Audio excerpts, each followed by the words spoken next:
Hi VC, Dale, Gateful 33 back with another video. This is going to be a finds video. So I'm recording this towards the end of February 2026, and up until mid-February, up until last Saturday, I've been a really good boy in 2026. In fact, in January, I only bought one vinyl album, and I'd only had one album up until the middle of February, but then I went to a record fair and fell off the wagon last Saturday and bought a lot of stuff, but I'll show that in a future video.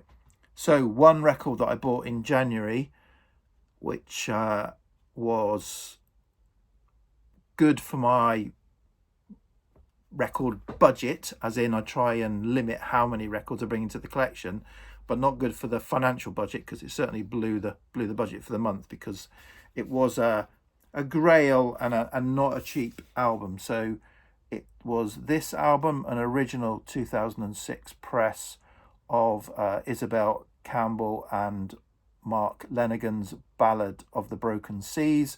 This is an album that I bought on release on CD in 2006, and I've loved it ever since.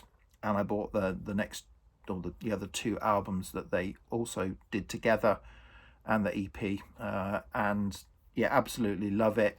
It's definitely in my top 50, 20 albums of the 21st century.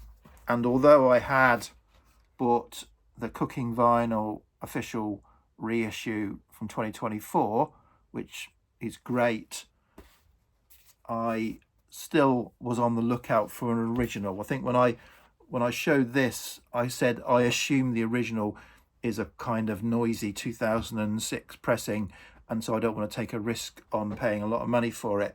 But John 6-inch Pianist did put a comment, who has an original, says no, actually it sounds really good.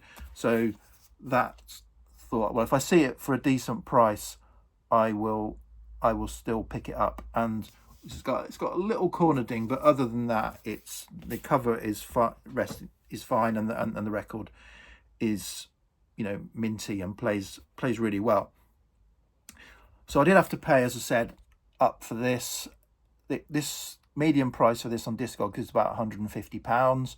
I paid slightly under that, but I think I got a decent deal, because by paying slightly under this, the seller bundled for me the 5 7-inch singles that they put out across their 3 albums. So 2005's Ramblin' Man, 2006 Honey Child, What Can I Do, 2008's Who Built the Road and Come On Over, Turn Me On, and then finally You Won't Let Me Down Again from 2010 from the Hawk album. So the 5 7-inch singles that they put out plus the album cost me less than the median price of the album, so I was happy with that deal off of eBay.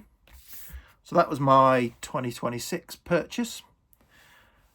So going back into the extensive inbox, I've still got hundreds and hundreds of vinyl albums and CDs lurking in the inbox that I need to get to. So let's show a few of those. So towards the end of last year, maybe October, November, I can't remember, Johnny Trunk released this album, and I tend to pretty much pull a trigger as soon as I get the email on a Friday, the Trunk email, and he says he's released an album. I'll just quickly read what he says about it, and more often than not we'll pull the trigger there and then and order it kind of blind.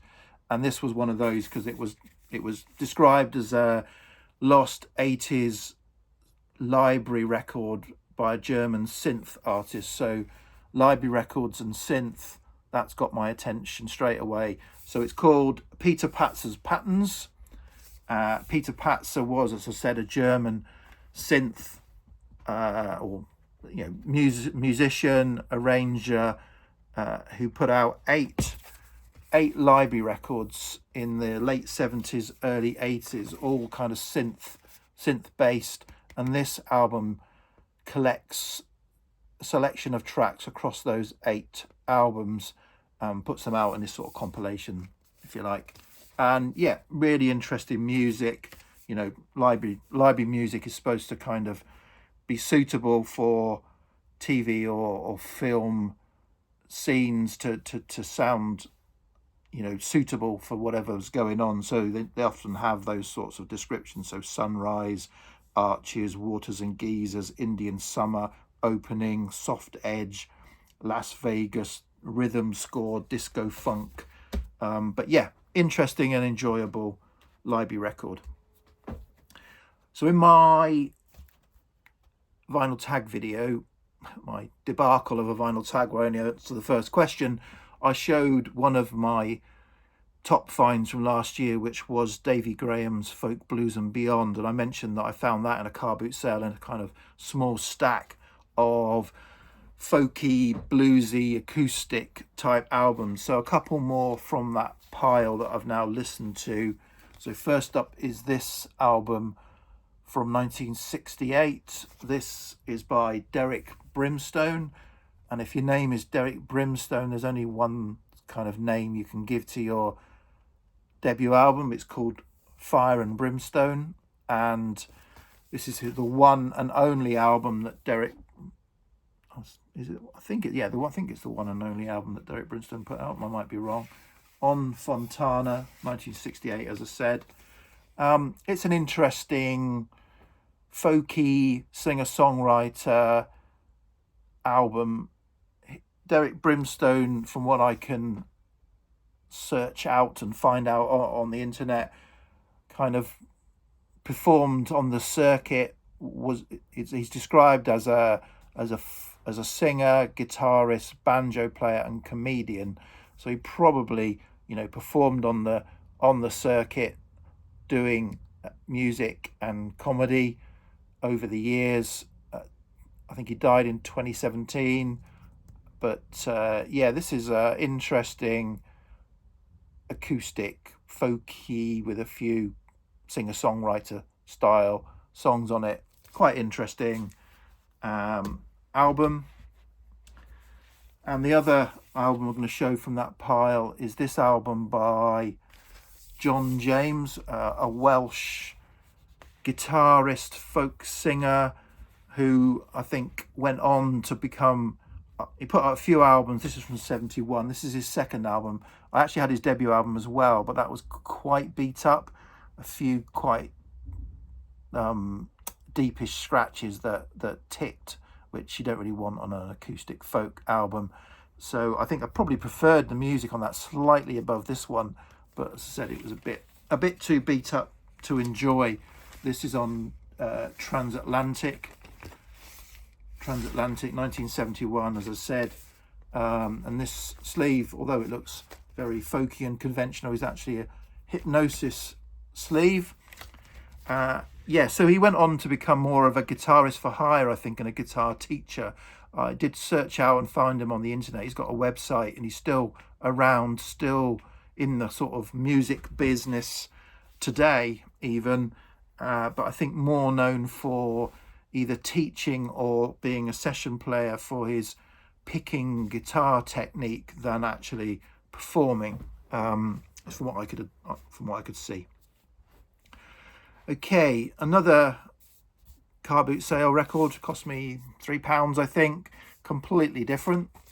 This is a 2020 release that, as I said, I picked up from somebody who's regularly at the boot sale selling records. It was £3, and you know, looking at that cover, looking at some of the song titles: Blue Beat Train, Jack the Ripper, Curse of the Pharaoh, The Power of Rocksteady, Skankara Jazz, Afronauts, Boogie in My Bones, the Black Mambas. I couldn't resist. It's a real fun mix of white people. So they're a Spanish group, the Transylvanians. There they are. So a real good time. They have some guest female vocalists as well.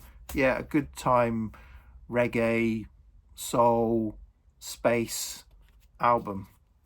So yeah, really enjoyable. And then the final album, this came probably, I think, yeah, probably came from the final car boot sale I went to last year in November before they closed down, and it was a £1 cheap heat. Took a chance on it, expected it to be full on cheese, and it's pretty cheesy, but actually not a bad listen at all. So this is Herb Alpert and his 1979 album Rise, and I'd say the first side is pretty solid. Rise, the title track, quite a long track. The trumpet line through that is really enjoyable. Rotation, the final track on side 1, is good, and then it opens up on side 2 with a cover of Street Life. The rest of the side is all right, so it's a decent listen all the way through. A couple of the tracks have got some vocals on them, more kind of wordless or scatting vocals, not yeah, could do without the vocals, to be honest. But the music, yeah, really interesting. It's sort of got that late 70s cheesy disco light style, but yeah, pretty fun. So there's a few records out of the inbox, not even scratched the surface, but yeah, I thought I'd do that video, and I'll be back again soon, he says, hopefully soon. Cheers, VC. Thanks, bye.